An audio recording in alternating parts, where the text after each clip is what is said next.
বাগদাদের কাছে একটি ছোট্ট গ্রামে, যেখানে তখন আব্বাসীয় খিলাফতের শান্তির যুগ চলছে, থাকতেন হজরত ওমর ইবনে আব্দুল আজিজের যুগের একজন বিখ্যাত আলেমের বংশধর আবু বকর আল হানাফি।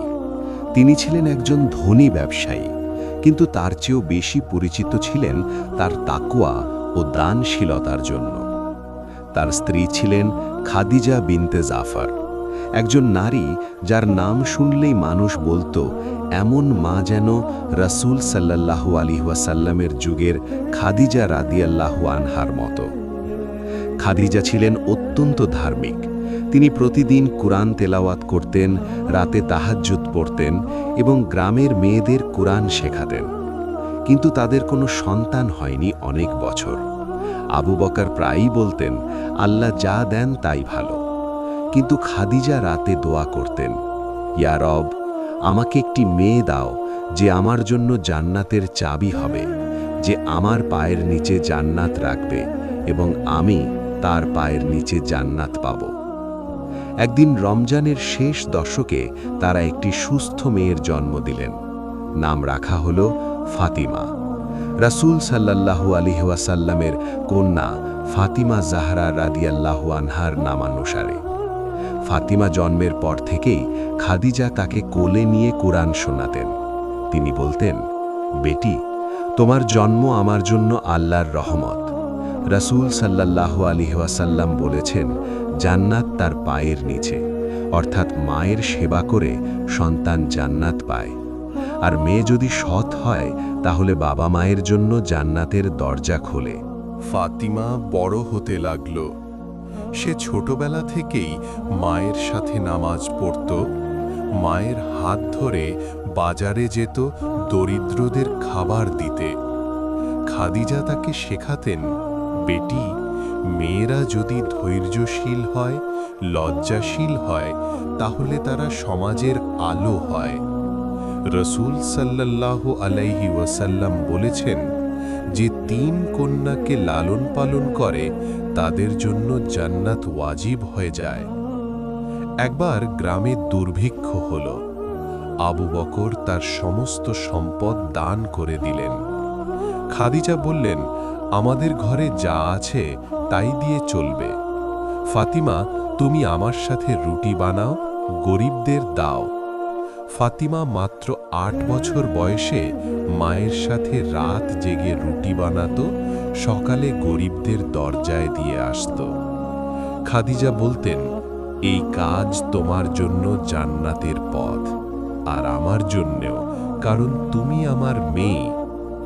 ফাতিমা ১২ বছর বয়সে পুরো কুরআন মুখস্থ করে ফেলল। খাদিজা তাকে বললেন, বেটি, এখন তুমি আমাকে কুরআন শোনাও, আমি তোমার মুখ থেকে কুরআন শুনে মরতে চাই। ফাতিমা প্রতিদিন মায়ের পায়ের কাছে বসে তিলাওয়াত করত।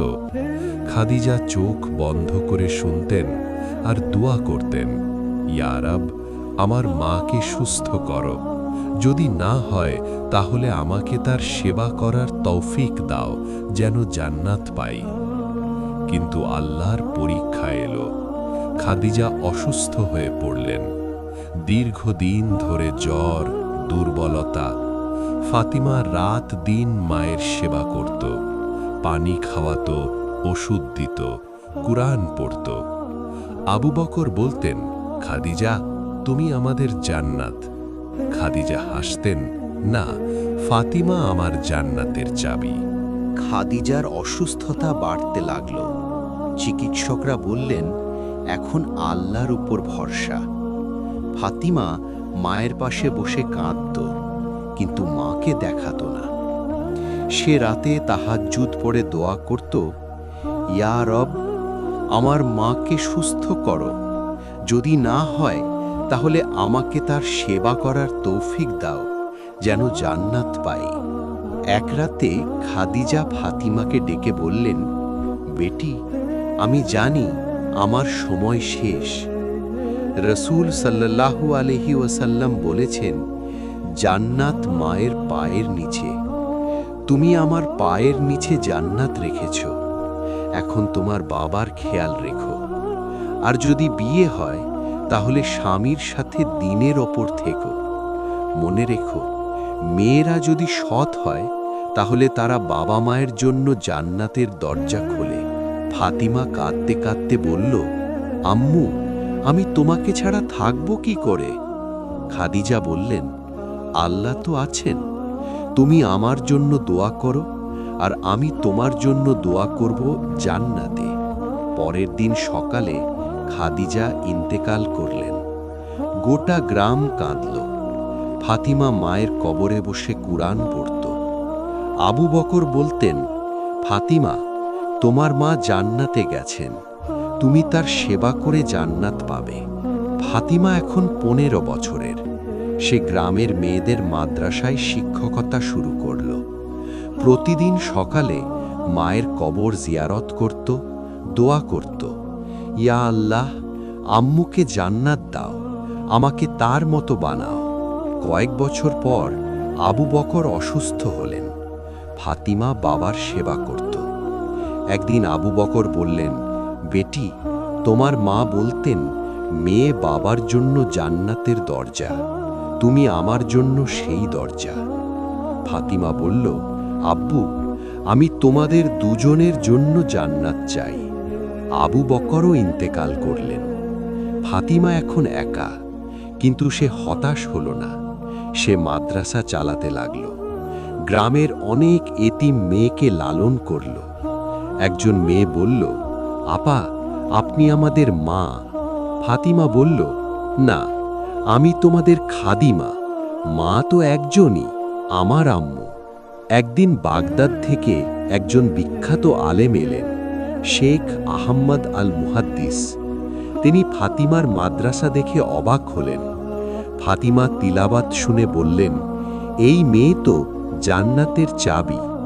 তিনি ফাতিমাকে প্রস্তাব দিলেন তার ছেলের সাথে বিয়ে করার। ছেলে ছিলেন একজন সৎ আলেম। ফাতিমা বলল, আমি বিয়ে করব, কিন্তু শর্ত, আমি মাদ্রাসা চালাবো, এতিম মেয়েদের শেখাবো। শেখ রাজি হলেন। বিয়ে হলো। ফাতিমার স্বামী বললেন, তুমি আমার দিনের অর্ধেক পূর্ণ করেছ। বিয়ের পর ফাতিমা তার স্বামীর সাথে মিলে মাদ্রাসা বড় করল। তারা অনেক এতিম মেয়েকে লালন করল। ফাতিমা প্রতিদিন মায়ের কবরে যেত, বলতো, আম্মু, দেখো, তোমার সেবার ফল, আমি তোমার মতো হয়েছি। একদিন ফাতিমা স্বপ্ন দেখল। স্বপ্নে তার মা খাদিজা এলেন জান্নাতের বাগানে। খাদিজা বললেন, বেটি, তুমি আমার পায়ের নিচে জান্নাত রেখেছ। এখন তোমার মেয়েরা, যাদের তুমি লালন করেছ, তোমার জন্য জান্নাতের দরজা খুলছে।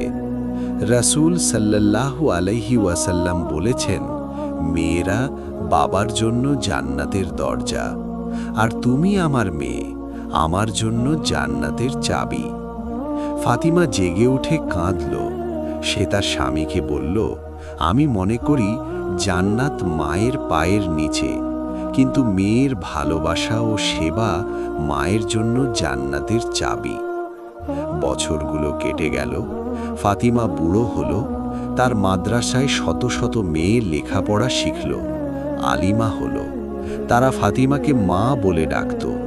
একদিন ফাতিমা অসুস্থ হলেন। তার শিষ্যরা চারপাশে বসে কোরআন পড়ছিল।